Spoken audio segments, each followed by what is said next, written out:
बरसात के मौसम में जहाँ गर्मी से राहत और खेतों के लिए लाभदायक है, वही बारिश का मौसम कई तरह की बीमारियों की दस्तक देती रहती है। इस मौसम में पशुओं को भी इस तरह की बीमारियों का सामना करना पड़ता है। हम हमेशा बात करते हैं इंसानों के स्वास्थ्य की। आज हम बात करेंगे पशुओं के स्वास्थ्य की, जैसे कि पशु की बीमारियां के बारे में। पशुओं में पाई जाने वाली बीमारी के लक्षण, उनके बचाव और उपचार कैसे कर सकते हैं हम, इनके लिए हम बात करेंगे आज पशु चिकित्सालय डॉक्टर से। सर, बारिश के मौसम में आमतौर पे गाय भैंस में कौन कौन सी बीमारी अधिक होती है? बारिश के मौसम में कुछ सीजनल बीमारियां हैं, जैसे कि 3D सिकनेस करके है, जिसमें कि जैसे कि तेज़ बुखार जानवरों को होता है और वो 4 से 5 दिन तक कंटिन्यू रहता है। उसका नुकसान ये होता है कि पशुओं में जो दूध उत्पादन, जो दूध देने वाले पशु हैं, उनके दूध घट जाते हैं और बीमारी से उबरने में लगभग 15-20 दिन का समय लग जाता है। तो 15-20 दिन में जो उत्पादन क्षमता घटती है, उससे काफ़ी नुकसान पशुपालक को उठाना पड़ता है। इसके अलावा सांस की बीमारियों में गला घोटू की बीमारी के फैलने का खतरा रहता है और इसका टीकाकरण ही उपाय है।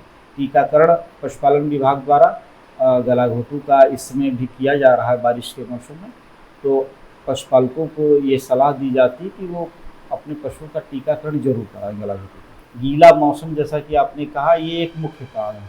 जब ह्यूमिडिटी ज़्यादा होती है वातावरण में और हवाएं भी चलती हैं, तो सांस की बीमारियां फैलने का एक तो मेन खतरा रहता है, क्योंकि एक जगह से दूसरी जगह तक उसका ट्रैवल जो है ईजी रहता है और उसके लिए जो उचित टेम्परेचर चाहिए वो उनको मिल जाता है। क्योंकि अधिक गर्मी के मौसम में क्या है, ये विषाणु और जो भी बैक्टीरिया वायरस हैं वो मर जाते हैं और इस समय ये बैक्टीरिया वायरस मर नहीं पाते, इसलिए बीमारियाँ फैलती रहती हैं।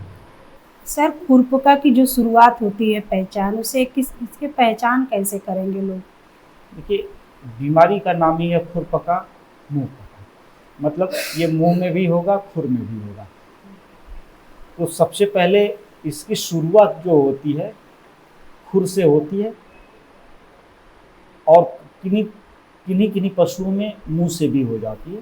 तो दोनों है, दोनों जगहों पे छाले ही पड़ते हैं। छाले पड़ने की वजह से इनका चलना फिरना मुश्किल होता है। मुंह में छाले होने की वजह से भोजन नहीं कर पाते हैं तो दुबले हो जाएंगे और उन पे और भी रोगों के हावी होने का खतरा बना रहता है। और खुर में होने की वजह से क्या कि कभी कभी पकने की वजह से ये खुर जो उसमें लगी होती है मांस में, वो भी निकल के अलग हो जाती है, तो वो फिर बीमारी का एक भयानक रूप धारण हो जाता है।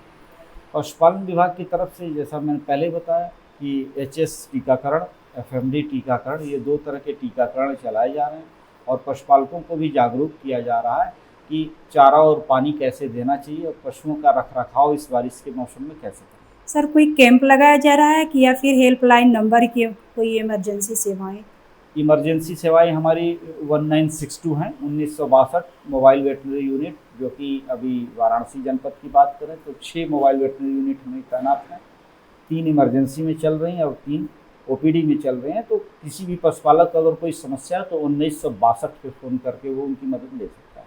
सर, अब तक कितने कैंप लगाए गए हैं और टीकाकरण कितने हो पाए हैं टोटल? हाँ, 1 अप्रैल से लेकर के अभी तक जो 3 महीने हमारे पूरे हुए हैं, उसमें हमारे द्वारा 11 कैंप लगाए गए हैं विभिन्न ग्रामीण क्षेत्रों में।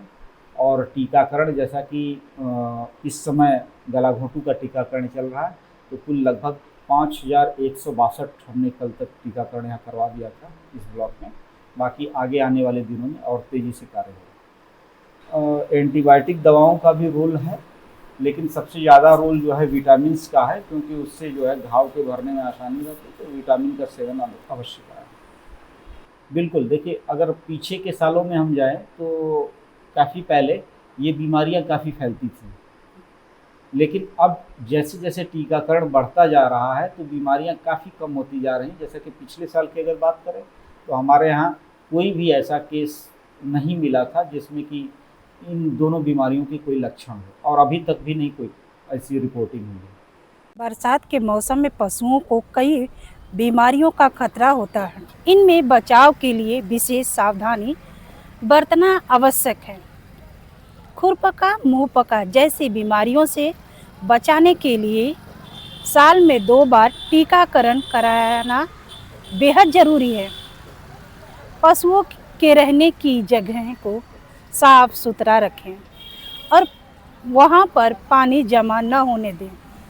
उन्हें हमेशा साफ और ताज़ा पानी पिलाएं। यदि कोई पशु सुस्त दिखाई दे तो तुरंत पशु चिकित्सालय से संपर्क करें और उस समय उनका इलाज अवश्य कराएं। खबर लहरिया, आपकी खबर आपकी भाषा।